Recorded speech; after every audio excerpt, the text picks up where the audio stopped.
हम दिखाते हैं सच।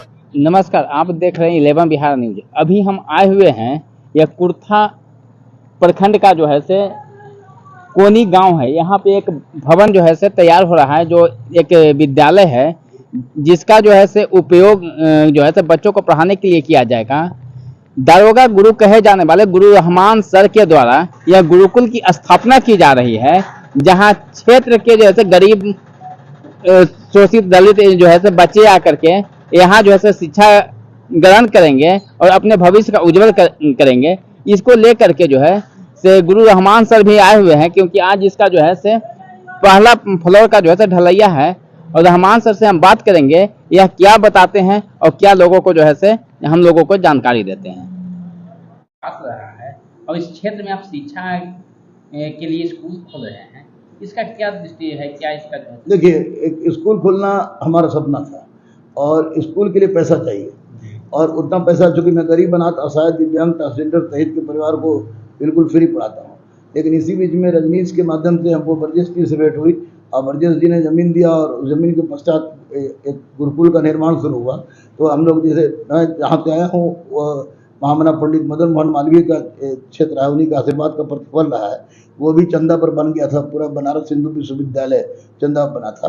तो ये चंदा के आधार पर हम लोग बन रहा है और उसकी ढलैया भी हो रही है, ज्ञानस्थली गुरुकुलम।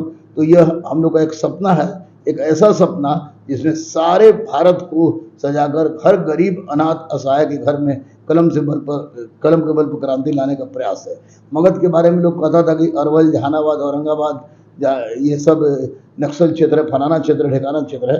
तो अब आने वाले दिनों में आप देखिएगा कि अब यही लोग बोलेगा कि अरवल, जहानाबाद, गया, औरंगाबाद ये एक कलम का क्षेत्र है, कलम का क्षेत्र है, क्योंकि यहाँ से कलम की क्रांति होती है। तो निसंदेह कोनी गांव में ज्ञानस्थली गुरुकुलम का निर्माण कलम क्रांति की दिशा में उठाया गया एक प्रयास है, जो कि एक बहुत बड़ी आपको इतिहास साबित होगी।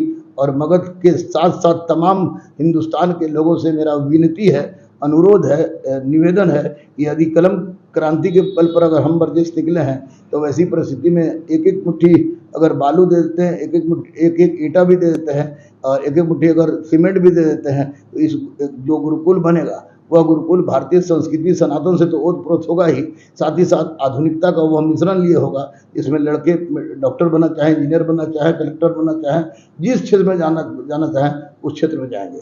मैं इस स्कूल के बारे में बता दूं कि संदेह हमारे यहाँ भी अच्छे शिक्षकों की कमी नहीं है, लेकिन हर गार्जियन का शौक होता है कि उनके बच्चे अच्छा से अंग्रेजी बोले, सब कुछ करें। तो इसमें केरला के शिक्षक को ला रहे हैं, दार्जिलिंग के शिक्षक को ला रहे हैं और अपने स्थानीय शिक्षक भी रहेंगे बिहार के, जो कि बच्चों के लिए ज़्यादा से ज़्यादा बढ़िया कर सके और हर गरीब बच्चा पढ़ सके। और चूँकि सरकार की ओर से प्रावधान है 25% मुफ्त बच्चों को पढ़ाने का, और वो भी पूरा नहीं हो पाता है। तो हमने और ब्रजेश भाई ने ये सोच लिया है कि हम लोग 50% करेंगे और हम लोग इंतजार नहीं करेंगे कोई गरीब आवे, अपितु हम लोग पूरे गांव में घूमकर गरीब को उठाएंगे और उसको पढ़ाएंगे। रेसिडेंशियल है, खाना पीना रहना और सबको एजुकेशन देना हम लोग का धर्म होगा।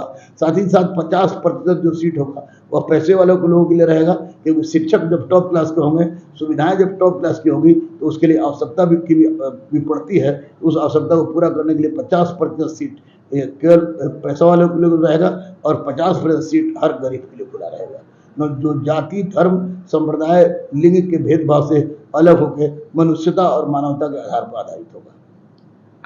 देखिए, कलम किसी के बाप की बपौती हुआ करती थी, अब किसी के बाप की बपौती नहीं है। और पढ़ने का अधिकार स्त्री पुरुष और सबको है। अगर ट्रांसजेंडर कोई है तो ट्रांसजेंडर वो स्वयं से नहीं बने, ईश्वर का देन है। तो अगर 3 ट्रांसजेंडर हमारे अदम्य गुरुकुल से बना है, तो निश्चित रूप से यह अद्भुत है, बजरंगबली की असीम अनुकंपा का प्रतिफल है कि ये तीनों ट्रांसजेंडर का रिजल्ट हमारे गुरुकुल से हुआ। इसको सब संस्थानों ने कह दिया था कि हमारे यहाँ पढ़ने से माहौल ख़राब हो जाएगा, लेकिन मेरे यहाँ पढ़ने से माहौल बढ़िया हुआ, क्योंकि शिखंडी महाराज ने धर्म की स्थापना की थी। तो मधु कश्यप, रोनिक झा और बंटी कुमार ने, जो तीनों ट्रांसजेंडर हैं, 2 ट्रांस मेन है और एक मधु कश्यप ट्रांस वोमेन है, उन लोगों को पढ़ाकर जो सब इंस्पेक्टर लोग बना है। तो निसंदेह एक बहुत बड़ा आधार, लंबी लकीर खींची गई है। उस लकीर को कि अब कोई भी कहीं भी अगर अपने बल पर, अपने मेहनत के बल पर अपने प्रयास करता है तो सफल हो जाएगा। से शिक्षा से दूर रखा जाता था पहले, लेकिन ये तो आप लोग समझिए कि समाज के आप लोग चौथे स्तंभ कहे जाते हैं। उनको शिक्षा से दूर रखने का कारण ये समाज की तथाकथित संकीर्ण मानसिकता है। अगर आप सोचिए कि शिखंडी महाराज के बिना महाभारत की परिपूर्णता संभव थी नहीं थी, तो इन लोगों को अगर समाज से दूर रखा गया तो कुत्सित मानसिकता का परिचायक है, इसको परिचायक बनेगा। लेकिन मेरे नज़र में, चूँकि मैं विवेकानंद को अपना आदर्श मानता हूँ, अब विवेकानंद का स्पष्ट रूप से कहना है कि मैं उस प्रभु का सेवक हूँ जिसे अज्ञानी लोग मनुष्य समझते हैं, तो मेरे लिए भगवान के रूप में आए थे जो सफल हो गए और मेरे लिए बहुत बड़ी उपलब्धि रही। लेकिन आपके शरीर पे एक भगवा जो है से कमजी है। नहीं, आप लोग इस्लाम को जिस रूप में सोच रहे हैं, मैं सनातनी हूँ और भारत में रहने वाला हर व्यक्ति पहले सनातनी है, उसके बाद वो हिंदू, मुस्लिम, सिख, ईसाई जो कुछ है। भगवा किसी धर्म की प्रतीक नहीं है, ये भगवा स्वर्ग का प्रतीक है। तो ये हमारे कंधा पर है, मेरे गला में बजरंग बली रहते हैं। बजरंग बली शक्ति के प्रतीक हैं, भगवा स्वर्ग का प्रतीक है। तो निश्चित रूप से अगर मैं कलम को लेकर चलना हूँ तो दोनों की आवश्यकता पड़ेगी।